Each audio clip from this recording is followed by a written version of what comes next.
وہ حضرت بابا فرید نے کہا نا، چھٹا رکن دین کا روٹی ہے، گھر میں کچھ نہ ہو تو پھر نہ نماز اور نہ ہی دیگر امور کی لذت آتی ہے، تو یہ رزق فراواں اور وسیع اور مبارک نصیب کر دے اللہ۔ تو اس کے لیے ایک اور وظیفہ میں دیتا ہوں، اور وہ یہ کہ مغرب کے بعد 21 مرتبہ سورۃ الکوثر پڑھ لیں، کثرت ہو جائے گی انشاءاللہ۔ اول خدوشی پڑھ لیں، 5-7 منٹ لگتے ہوں گے، تو سورہ کوثر 21 مرتبہ روزانہ مغرب کی نماز کے بعد پڑھیں۔ اور اگر بہت زیادہ مسائل ہیں تو ہر نماز کے بعد پڑھ لیں، تو انشاءاللہ آپ دیکھیں گے کہ گھر میں برکتیں اترتی محسوس ہوں گی۔ اپنے اہل خانہ کو نماز کے حکم دینے سے رزق بڑھتا ہے، کیونکہ جو صبح کا وقت ہوتا ہے یہ رزق کے بٹنے کا وقت ہوتا ہے، اور جس گھر میں صبح کے وقت لوگ سوئے ہوئے ہوتے ہیں وہاں بے برکتیاں ہوتی ہیں۔ تو طلوع فجر سے لے کر کے طلوع آفتاب تک اپنی اولاد کو، بیوی کو، بچوں کو نہ سونے دیں، اس وقت رزق بٹنے کے لمحے ہوتے ہیں۔ کثیر دعائیں مانگیں، تلاوت کلام مجید پڑھیں، اور نماز فجر مرد حضرات مسجدوں میں جا کے باجماعت ادا کریں، اور گھروں میں جو ہے وہ بیٹیاں بہنیں مصلے بچھا لیں، تو اللہ کی رحمتوں کا نزول ہوگا۔ اب ایک حدیث میں رزق کے اضافے کا ایک اور نسخہ ارشاد کیا گیا۔ میرے حضور نے فرمایا، جو شخص یہ چاہتا ہے کہ اس کے رزق میں برکتیں ہوں اور اس کی عمر میں اضافہ ہو، تو وہ اپنے رشتہ داروں کے ساتھ سلوک اچھا کرے۔ رشتہ داروں کے ساتھ اگر اچھا سلوک کرو گے تو پھر تمہارے رزق میں برکت ہو۔ غریب ہیں تو ان کی مدد کرو، ان کی بیٹیوں کی شادیاں اپنے ذمے لے لو اگر اللہ نے آپ کو وسعت دی ہے، ان کی پریشانیاں بانٹ لو، ان کا قرضہ ہے تو اتارنے کی کوشش کرو، ان کو مشکلات سے نکالنے کی کوشش کرو۔ تم ان کو مشکلات سے نکالو گے، اللہ تمہیں مشکلوں سے نکالے گا۔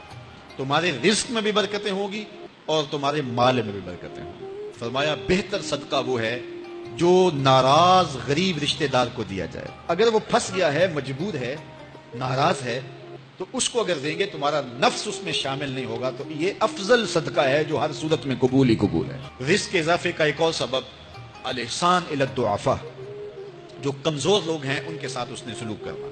الانفاق علی طلبۃ العلم، طالب علموں پہ خرچ کرنا، یہ بھی رزق میں اضافے کا سبب اور ذریعہ۔ رزق میں برکت کا ایک بہت بڑا ذریعہ شکر ہے۔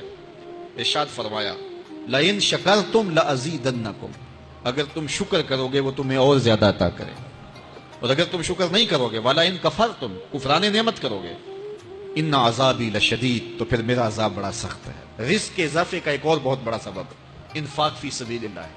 اللہ فرماتا ہے جو تم خرچ کرتے ہو، تو جو چیز تم نے نکال دی اس کی جگہ اللہ تمہیں اور عطا کر دیتا ہے۔ بعض کا ہمارا یہ ہوتا ہے کہ کوئی آدمی مالی بحران میں آ گیا تو وہ کرتا کیا ہے کہ جو راہ خدا میں دینے کا کھاتا تھا پہلے اسے کلوز کرتا ہے۔ یہ فلاں مدرسے کو دیتے ہو یہ بھی بند کر دو، یہ مسجد کو دیتے ہو یہ بھی بند کر دو، یہ فلاں غریب کو دیتے ہو یہ بھی بند کرو، حالات ٹائٹ ہو گئے۔ لیکن 5 گاڑیاں ہیں تو 2 گاڑیوں پہ گزارا کر لیا جائے، پیٹرول بچے، یہ نہیں ہو سکتا۔ گھر کے لچھن وہی ہیں، لیکن بند کہاں سے کیا؟ جہاں سے رزق آنا تھا۔ ہمیں تو یہ حکم دیا ہے جب رزق تنگ ہونے لگے صدقہ دے کے رب سے کاروبار کر لو، صدقے سے تمہارے رزق میں اضافہ ہوگا۔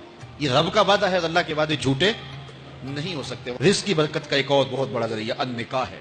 فرمایا اگر تم نکاح کرو گے، تم فقیر ہو وہ تمہیں غنی کر دے گا۔ لوگ کہتے ہیں بچہ پیروں پہ کھڑا ہو لے تو پھر نکاح کریں گے، اللہ کہتا ہے تم نکاح کرو ہم پیروں پہ کھڑا کر دیں گے۔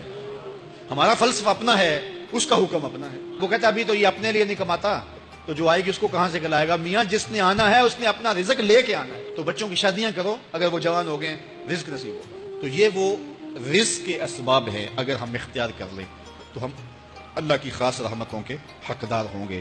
اللہ ہم سب کو رزق حلال، رزق وسیع، رزق سہل، رزق مبارک، رزق فراواں نصیب فرمائے۔